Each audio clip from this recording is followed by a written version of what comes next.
Can you see the slide? Yes, sir. Okay. So in the last week, we have discussed um, about linear programming problem, and we had taken a very simple example of sweet manufacturing problem, where we had taken two products, Rasgulla and Son Papdi, and there were some time availability constraints for different plants that were processing the ingredients, right, and making the product. So there were three plants basically. One was for chana, one was for besan, and one was for assembly, right? Um, so we had seen that how to formulate that program as a linear programming problem. So there was a objective maximization objective and less than equal to type of constraints, and all the decision variables were greater than equal to 0. And then because it was two-dimensional problem, we could easily plot it in the graph and find the optimal solution. That means the point where the objective function achieves the maximum value, right? And in that process, we have also observed that the feasible region by formed by these less than equal to type of constraints is always a convex set, a convex polyhedron it is called. And because of the convexity property, we have said that the optimal solution will always lie at one of the corner points. Okay, so this was a very powerful observation in the sense that usually there are infinitely many feasible solutions that satisfy the given constraints, right? But now because we know that the optimal solution will be at one of the corner points, so we can significantly reduce our search space and can only now scan the corner points. So the corner points will be finite in the sense that they'll be limited in number. So now the search process has become easier, and in the graphical method we have seen that how we have started from the origin, which is a feasible solution, corner point, and then jumped from this origin to the adjacent one and trying to find the better corner points in terms of the objective value, right? So these we have seen in the last class. Now interestingly, we have also seen that if you reach a point where you see that the adjacent corner points are all inferior in terms of objective value, then you declare that point, that corner point, as the optimal one, right? And you do not need to explore the other points, other corner points which are not adjacent. Again, this comes from the convexity property, right? So now even you don't need to go through all the corner points. In fact, you just start from the origin in a certain direction and you keep exploring till you find that all the adjacent points are inferior. So suppose if your problem has 20 corner points, and if you start from your origin and it so happens that after exploring 5 points you are finding optimality, that means all the adjacent points are inferior, then you are done. So you don't need to explore all the 20 points, right? So these were some observations we have made during the graphical method. Now, instead of two products, there could be 10 products. So if you visit our sweet shop Radhakanto, there are say 20 different sweets, right? And for each sweet, the processing would be different, the ingredients would be different. So instead of having three processors or three plants, it may have say 20 plants or 20 processing units, right? So the in real life, the dimension of the problem can become very high, very large, in terms of the number of products or number of facilities, right? So you definitely need a method, to solve such a problem, right? Because you cannot. So if I give you even one product more, even one sweet more, then you cannot solve it graphically, right? You cannot do it. So what we will try to do now, we will try to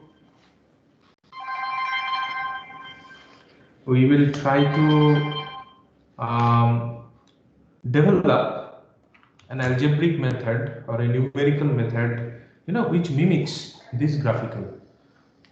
Is the recording on? Yes, sir. Recording is on, right? Yes, sir. Okay. Fine. So we will use the same principles to develop an algebraic method. Now, when we talk about algebra, specifically here we have all these, linear equations, linear objective functions. So we are talking about linear algebra, right? So in linear algebra, we only know how to solve a system of equations, right?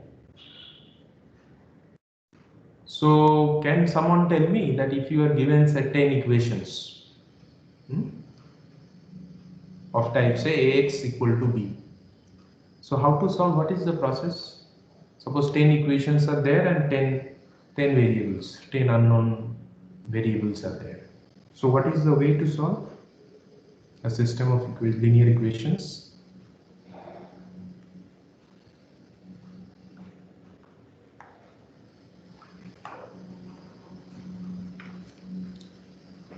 We convert into row echelon form and then we try to simplify equations one by one from bottom to top.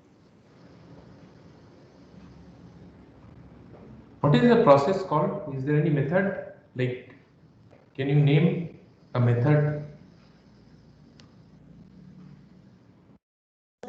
Sir, we can solve by using iteration. By? Iteration, sir. By equations, but how would you solve?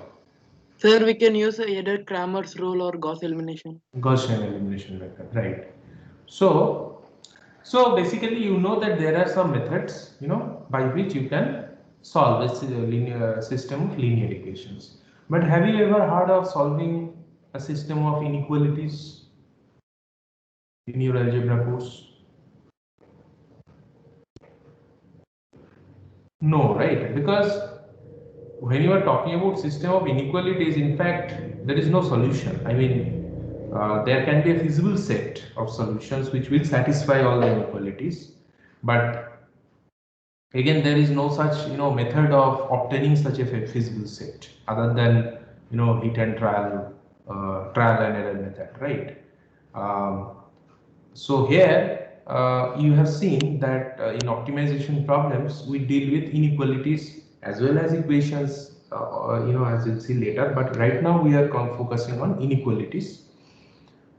But if I want to, apply linear algebra here, I cannot proceed because I do not know how to handle inequalities. Right? So the easiest way, to proceed is to convert the inequalities into equivalent equations. Right? So how to convert? So this is what is shown here in this. Yeah. Sir, using slack and surplus variable. Yes, exactly. So this is what it is shown here. So maximizing z equal to 3x1 plus 5x2. Initially x1 less than equal to 4. So we have added x3. So x3 as such we are calling it as a new variable which is known as a slack variable because the left hand side was lacking by some quantity. That's why the inequality was less than equal to type, right? So originally it was x1 less than equal to 4. So it was lacking on the left hand side. So we have added this x3 as the slack. Fine. Where x3 is greater than equal to 0. Okay. All these xi's are greater than equal to 0. So x3 is again restricted to be positive, greater than equal to 0 or positive, right? Similarly, we have added other slack quantities x4 and x5. So now we have a system of linear equations, right? But our number of variables have increased from 2 to 5.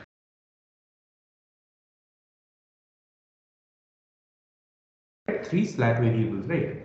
Now, if you look at it, these slack variables we have explicitly written, but it was actually there hidden, in the system. And this, this converted form is actually equivalent to the system of inequalities, right? It doesn't disturb anything because we have simply added some positive quantities to the left and make it an equation. And we have kept it as variables only. That means, it can take any value which is greater than equal to 0, right? So essentially it doesn't disturb the original, inequalities, right? But now after this conversion, we'll be able to apply linear algebra, to find the solution. Okay. So here we have, because we have, so original standard form was maximization objective and less than equal to type of constants. We have augmented or added three new variables. So this is called augmented form, right? So here you are seeing augmented form, right? Ax plus y equal to b, where x, y greater than equal to 0. Fine. Now for this augmented form, whatever solution you will get, it will be known as augmented solution, because it is not the original solution which is in this form, standard form. So whatever solution we will be dealing with will be known as augmented solution, and you will see that it can easily be converted to the standard solution, right, for the standard form. Now interestingly, you see that we have placed the sign restrictions on x3, x4 and x5, right, the slack variables. So what is the meaning? So suppose if we look at this graph, right, so this line, this horizontal line was x1, originally it was x1 less than equal to 4, right, this line. Okay, so it was like this. Fine. So now I have added x3. So suppose if x3 is 0, for some solution, say if I take this point somewhere here, right, take this point. So for this x3 will be 0. So slack 0 means that the point is on that particular line. Fine. What is the meaning of slack positive?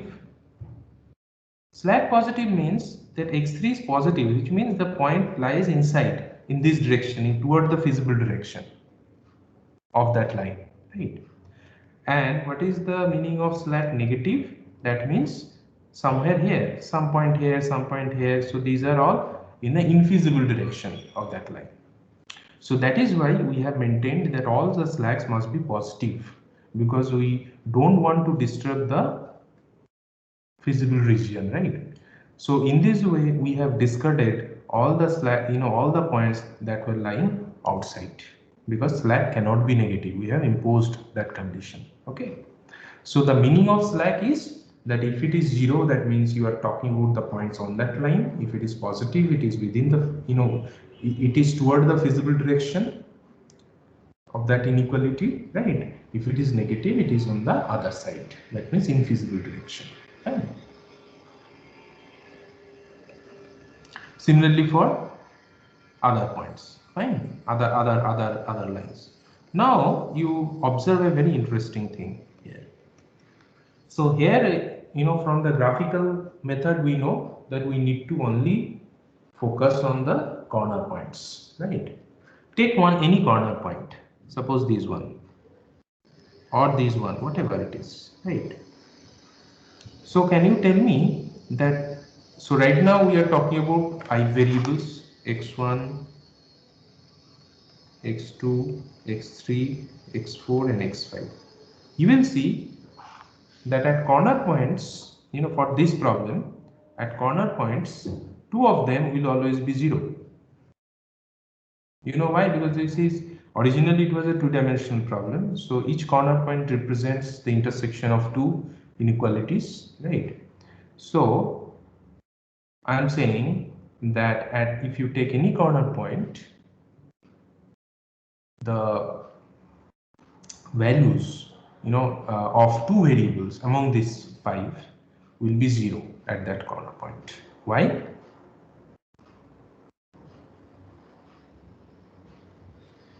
Because at So- the corner point is the intersection of two Right. lines and it will automatically satisfy two equations. Yes, so that means it will automatically force the slacks of those two lines, right, to 0. Fine. So for example, if I take this corner point, can you tell me that, okay, so if I write it in 2 dimension, I know this is say 2, 6. So this is the standard solution for the standard form.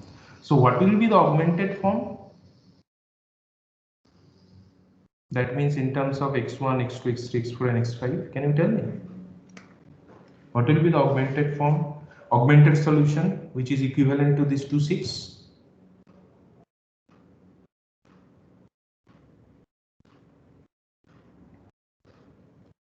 2600. 2, 6, you're saying 0, 0 and x5? Also 0, sir. Hmm? 0. Again 0. Was positive. x5 positive? No, no, no. See, this line, you understand, x1 less than, so the x3, the slack is associated with this line, right? Okay. And then x2, x4 is associated with this line. And x5 is associated with this line, right? So x5 will be So- 0 and x4 will be something else. X5 will be right. 0, X4 So will be x5 will positive. be 0 and x4 will be something, some positive quantity. Why? Because it is on the feasible side of this line. So x4 will be having some positive quantity. And you can easily figure out what will be that quantity from this equation, right? So can you tell me what will be the value of x4? Sir, X2 x3 will is have 6. positive value.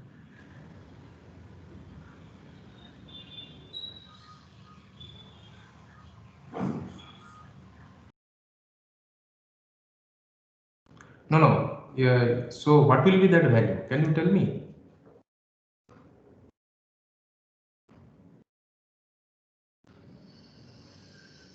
Sir, the value of x3 will be 2. Yes, sir. Value of x3. x3. Yeah. So by the point you have given 2 comma 6, x1 is 2, right? And x2 is 6. So Yes, sir. we I can think that see 2, that 6 will not satisfy that. Yeah. So what is the problem here? Sir, the line mapping that you did was little bit So what was the optimal point we got earlier? What was the optimal point we got from the graphical method? 2,6 only, sir. 2, 6 only. Then Sir, 4,3.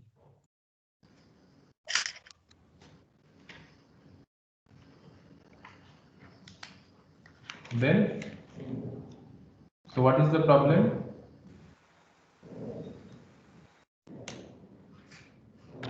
Sir, it should be 26200, I guess, sir. Yes, sir. 26200. Right, right.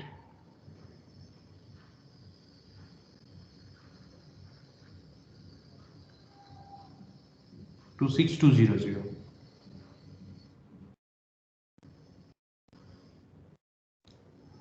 Right, right. Actually, it was wrong. I have mapped it wrong. So this is x3 and this is x4 actually. Right. x1 is less than equal to 4 is this line only, right? So this is x3, isn't it? And 2x2 less than equal to 12 is this line. So this is x4. So this was wrong. That's why.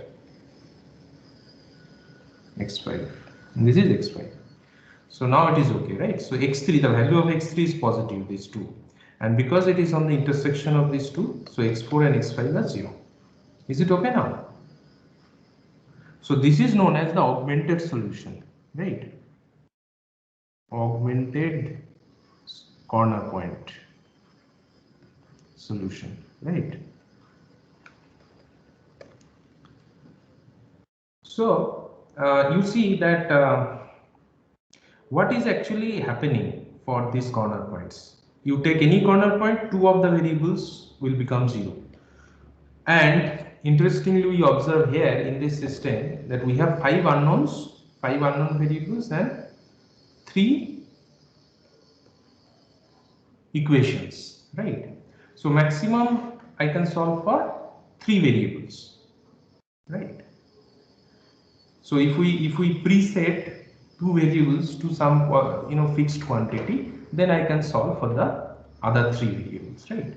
And at these corner points, what is happening? It is presetting, I mean, 2 variables to 0, and it is solving for the others, right? So I can say that this is one way. So if we focus only on corner points, then actually what we are doing here, we are setting 2 of the variables to 0 and then solving for the rest, right? So basically there is a term called Bayes. Okay. So Bayes means the set of variables for which you are solving the system of equations, right? So here, because you have 5 variables, so suppose if I make say for the origin, if I make these 2 as non-Bayes and these 3 as Bayes, right? Which means, so this is called non-basic and this is called basic, right? So if I make x1, x2 as non-basic, which means they are given value 0, right? Preset. And then you solve for x3, x4, x5 and you get this point. What is this point? 0, 0, and then x3, x4, x5 would be 4, 12, 18, right? 4, 12, 18.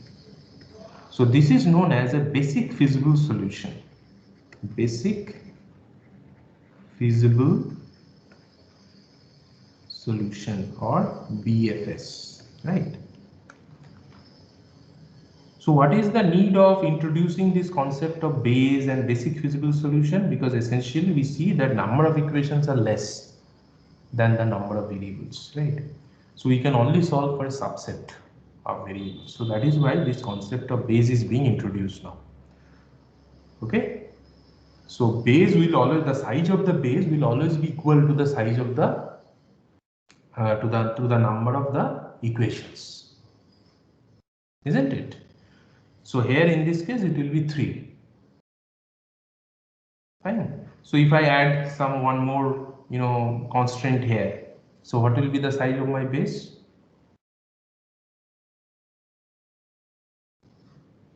So then I can solve for 4, right? So size of the base will be 4. So one variable will have to set to 0, then will be non-basic, right? So now we are familiar with these terms. What is a base? What is a non-base? What are the basic variables and non-basic variables? What is a basic feasible solution, right? Now this basic feasible solution is very important in understanding the algebraic method of solving this kind of systems. Okay. And essentially in the graphical method, what we do, we move from one basic feasible solution to another basic feasible solution. So these corner points which we see graphically, they are nothing but the basic feasible solutions, right? Any question? So now we have to devise a method that how we start from a basic feasible solution, say for example origin here, and then what is the process to move from one BFS to another BFS, and then check for optimality and all those things, right? Okay.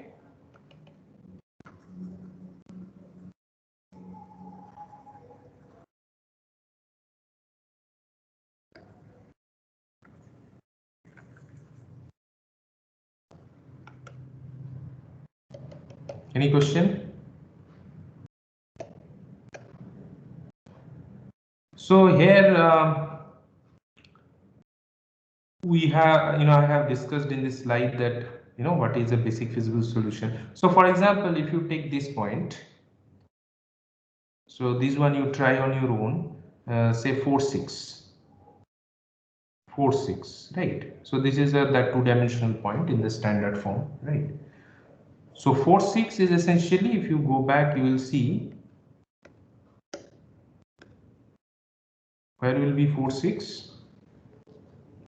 will be somewhere here, right? Somewhere here it will be 4, 6, which means that this is not within the feasible region, right? So then your basic feasible solution, you should be infeasible. It should not be a feasible solution, right? So you try this and tell me why it is not a feasible solution. Graphically we can see, fine, but algebraically, Because yes, sir, one of these slacks will be negative. negative, right? Yes. So when you form its augmented BFS, you will see one of the slack negative, and from here you can also tell me intuitively that which slack would be negative. The slack corresponding to this line, right, which is x5, will be negative, fine. So you see here when I formed this augmented solution, you see -6 here, so which means this makes it infeasible. Okay, so now we are slowly moving from the graphical method to the algebraic method, where now if you give me a point without plotting it in the graph, right, I can tell you whether it is a feasible solution or an infeasible solution. Fine. Okay, so now let us discuss the simplex method, which is the algebraic method of moving from one BFS to another BFS, right, and checking for optimal solution. Fine.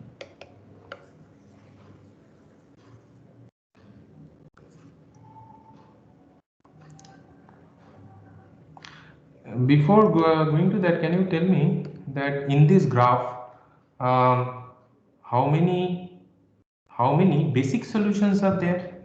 So one is the basic solution. Basic solution means you make two variables to 0 and then you solve for the remaining 3 and you get a basic solution. And then if they are feasible, if some of them will be feasible, right, so they will be known as BFS, basic feasible solutions. So in this graph or in this system, can you tell me how many basic solutions will be there?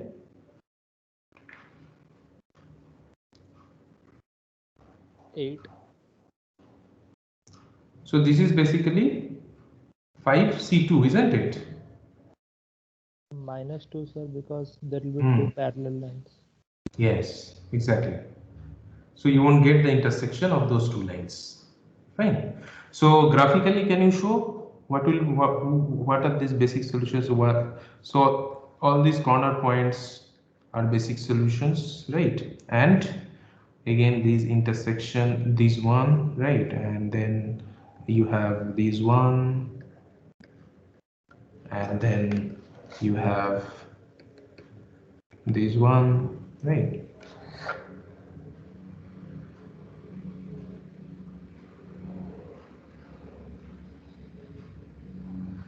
And the other, these two lines you see, these are parallel and these two are parallel, so you don't get an intersection point. So 8 solutions you can see, and then out of these 8 you see that only 5 are basic feasible solutions. So it is not necessary that if you set two variables to 0 and solve for the rest that you will get a feasible solution. It is not necessary. Okay.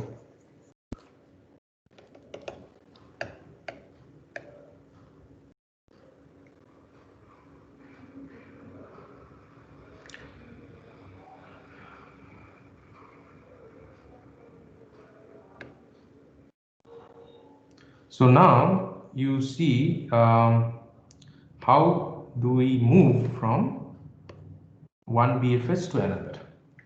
So this is the algebra of simplex method. So as we have said that for standard form, origin is always a basic feasible solution, right? A BFS. So we can always use it as a seed to this algorithm. So we have started from this origin 0, 0, 4, 12, 18, right? Now, so this is the origin, fine. Sorry.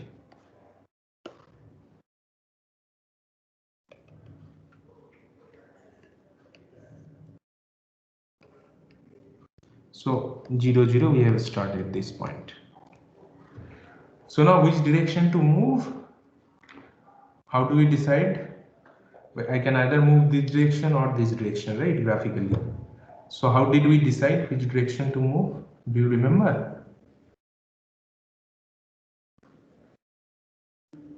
We look at the objective function, right? We look at the objective function. So what was the objective function? Maximize. What was the objective function? 3x1 plus 5x2. Plus 5x2. So we look at it and we see that at which direction we are, will be able to maximize the value of z, increase the value of z, right? So definitely here x2. So toward this direction, x2 we have chosen to move. Now, how long we can move?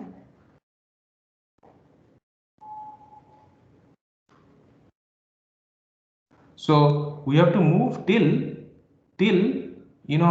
we hit a point where another variable falls to 0, isn't it? That means we have reached a corner point for which another slack variable for some other constraint, which is the intersecting constraint, falls to 0. Then only we know that we have we cannot move beyond that point because that's a constraint, right? Constraint boundary, right? So we need a mechanism to understand, okay, so the next point is 0, 6, right? And if you look at the augmented solution 0, 6, 4, 0, 6. So what has happened here, that from 0, 0, 4, 12, 18, this x4, this was 12 here, right? So at this point x4 has dropped to 0.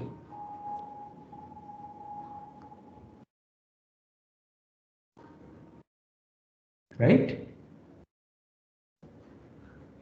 So which means that we have hit another constraint boundary. And what has happened here, x2 was 0 in this at origin, x2 was 0, now x2 has become 6. So which means that your base has changed. So here your base was, here your base was x3, x4 and x5. They are all positive, right? And here what is your base now?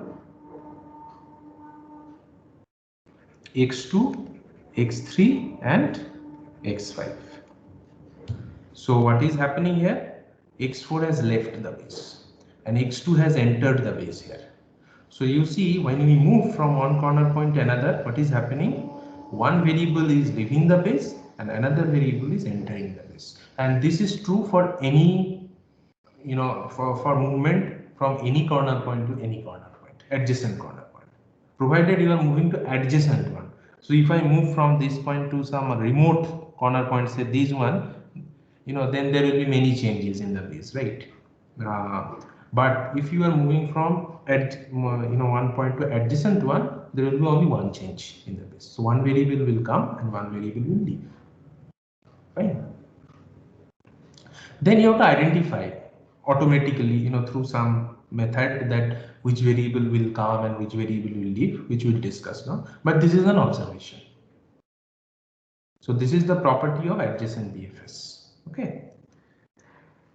And then here, so after that, what will you do? Again, you decide to choose in certain direction in which you can increase the value of z, and you will reach this point to 6, right? And then again you will see here that one variable will come to the base and one variable will leave the base, right? So in this way you do till you find that all the adjacent points are inferior in terms of the objective value. Then only you declare that this point will be the optimal one. Okay.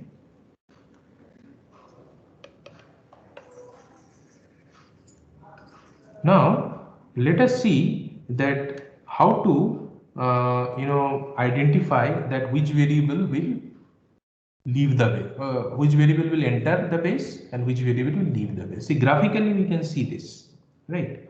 But how to formalize this, in a numerical way. So to choose which variable to enter is very easy.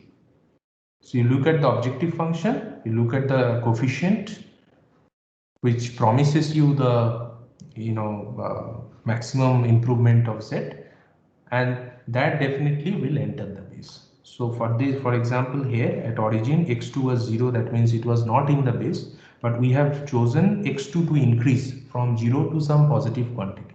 So definitely it will enter the base. So here x2 will be the entering basic variable, right? But to understand which one will leave the base when it hits some constant boundary will require some analysis of the system of equations, right? So we call it minimum ratio test. And how to conduct this minimum ratio test, we'll see.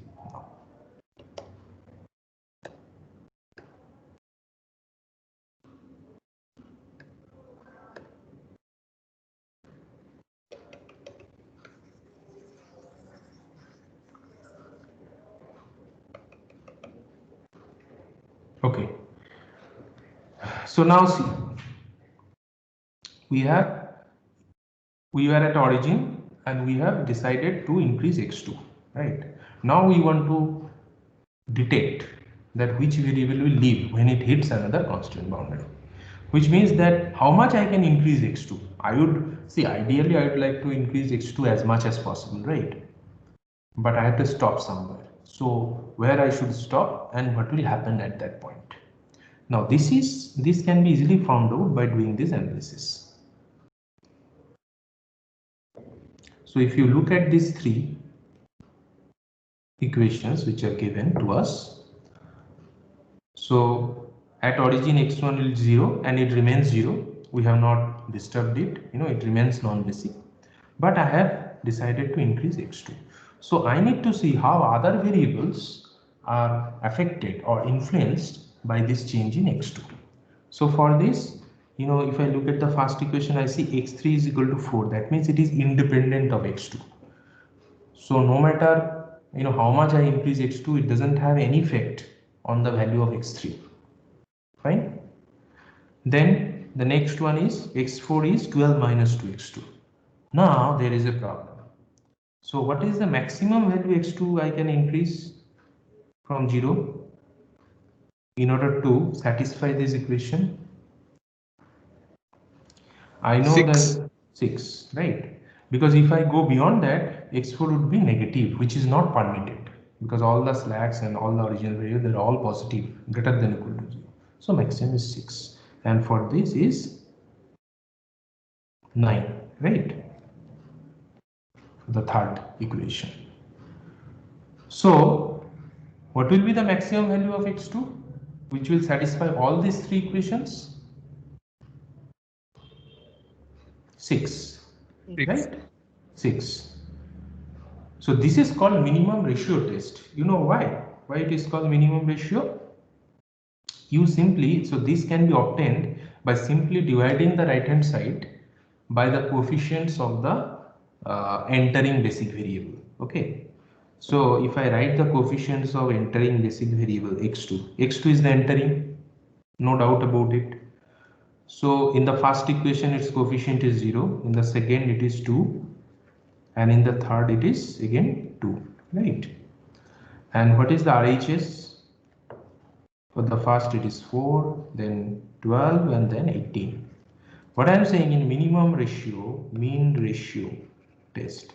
So in ratio we divide RHS by the coefficient of the entering basic variable. So 4 divided by 0, this will not conduct this. Why? Because you see here x2 is not present. That means this equation is not affected by the change of x2, right? We will conduct here 12 by 2 is 6, and then 18 by 2 is 9. and we will choose the minimum of it, which is 6. So this is a sort of mechanical way of doing it. That you simply write the coefficients of x2 RHS, take the minimum ratio. Yes. Sir, what happens if coefficient is negative? Coefficient is negative. Then you tell me, will you do the minimum ratio test? No, sir. No, why not? Suppose, just I'll give you an example.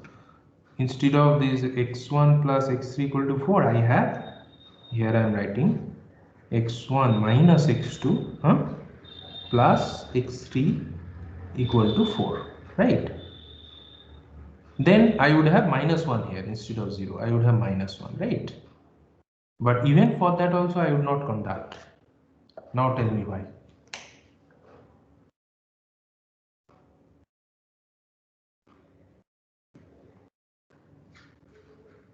Because see, x1 is 0 anyway in this case, so we remove it. So x3 is 4 plus x2, right? Now I am trying to increase x2, isn't it? So how much I can increase here as per this equation? As much as we want. As much Yeah, as you no want, limit. because x3 is positive, right? Okay, so that's why we are not considering. So we only conduct minimum ratio test for positive, strictly positive, even not for 0. And negative to chhodi do. So strictly positive. We conduct the minimum ratio and choose the minimum one, right? So we see that the maximum value x2 can be assigned is 6. And what does it mean? Immediately this x4 will fall to 0 when you assign x2 to 6. Now you have got the complete picture. What is that? When you change the base, that means from one corner point to another corner point, who is entering and who is leaving? x2 is entering with having value 6, right? And x4 is leaving, that means it is now 0. So your base has changed, right? So now we have discussed two rules. One is the how you choose the entering basic variable when you move from one BFS to the adjacent one.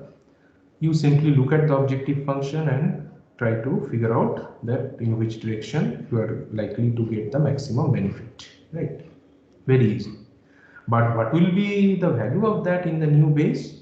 So for that, and also to identify the leaving basic variable, for that we have to conduct this minimum ratio test.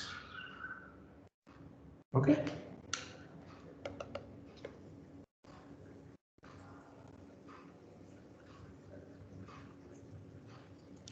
Now this entire thing can be done very efficiently in a table. So I hope that you have now got some idea that how you move from one BFS to another, right? So now I'll show you this entire thing. Instead of just doing these calculations in bits and pieces, you can do it very neatly in the form of tables. Okay, this is called the tabular form of symbol. This is the same we have just now discussed, but it is done in a very neat and clean manner. So what we do first, this is given. So this problem is given, it's a maximization problem. Okay, max z. I have written even the objective function in the form of an equation, z minus 3x1 minus 5x2 equal to 0, and I am trying to maximize z, right?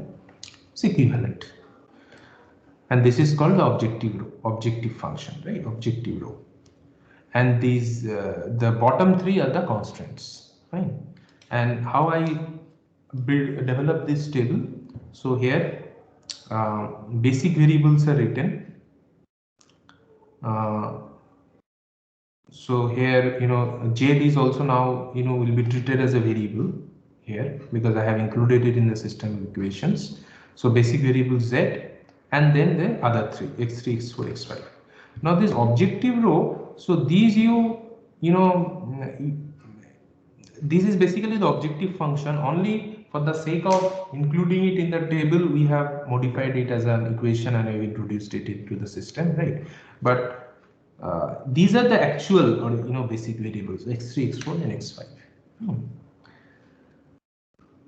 And I have written down all the coefficients corresponding to each of them, and we have got this table. Now, interestingly, what we see here, that this initial table. So this is the initial table where we are at the origin, right? So for origin, x3, x4, x5 are the basic values. Fine. Immediately we see on the right hand side 4, 12, 18 is the solution. So 4, 12, 18 is my solution, x3, x4, x5, and non-base is 0, 0, x1 and x2.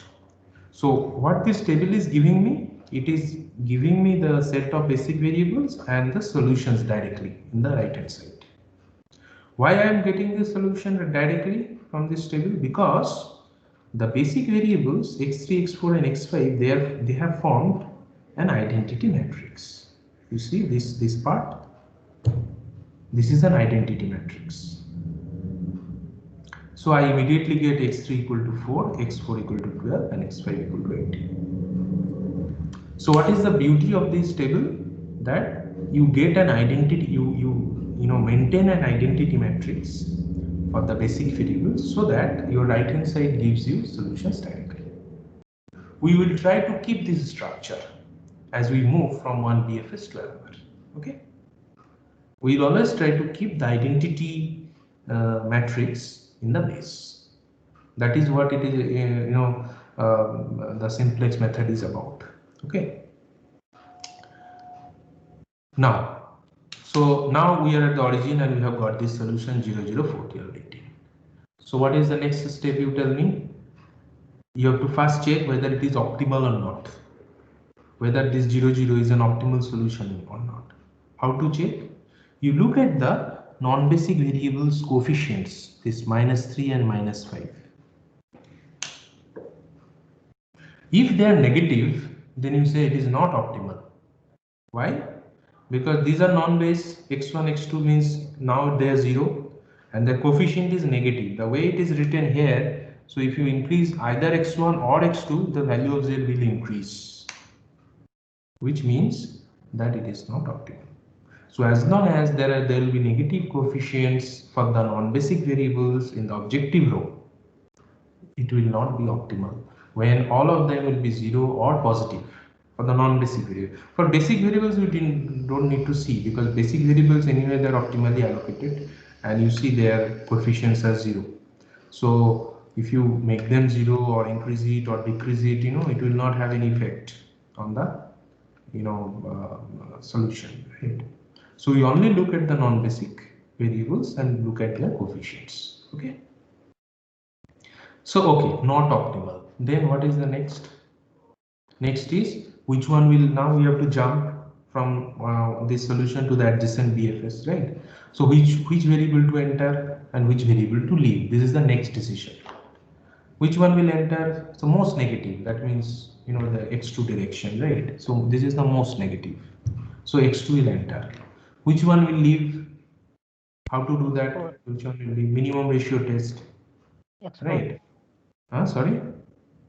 Yeah, x4. Yeah, so 4, 0, x4 will leave, right? So x4 is leaving.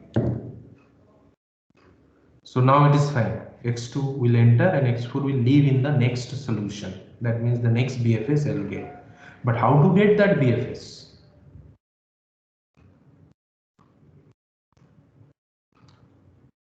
How to get that BFS? Sir, x2 is same and all basic.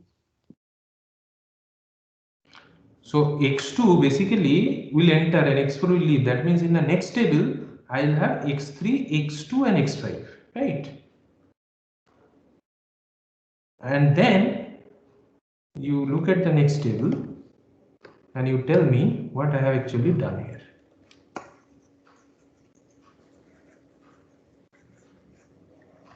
So in this next table, I have x3, x2 and x5. But what I have done here to get this solution 466, this is a new solution.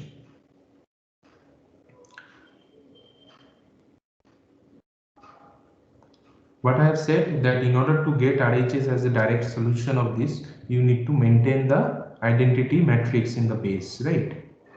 So x2 has entered, x2 was entering, but that was not of identity structure, you see earlier.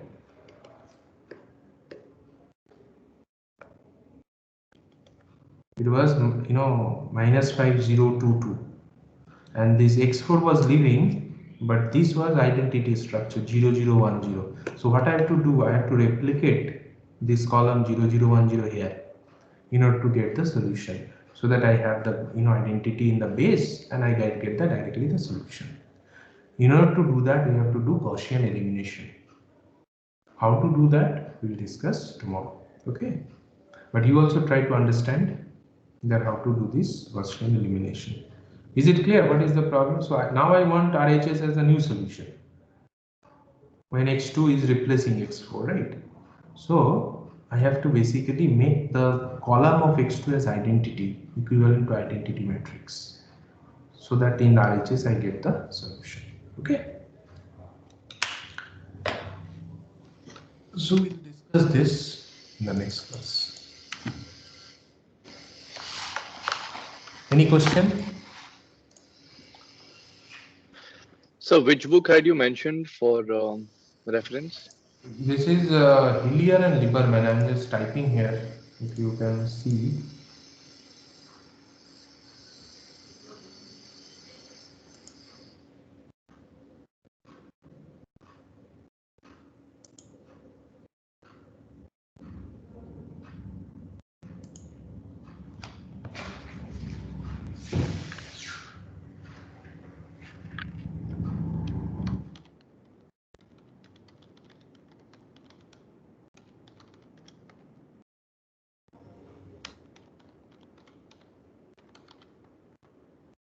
Sorry, Hillier and Lieberman, Introduction to Operations.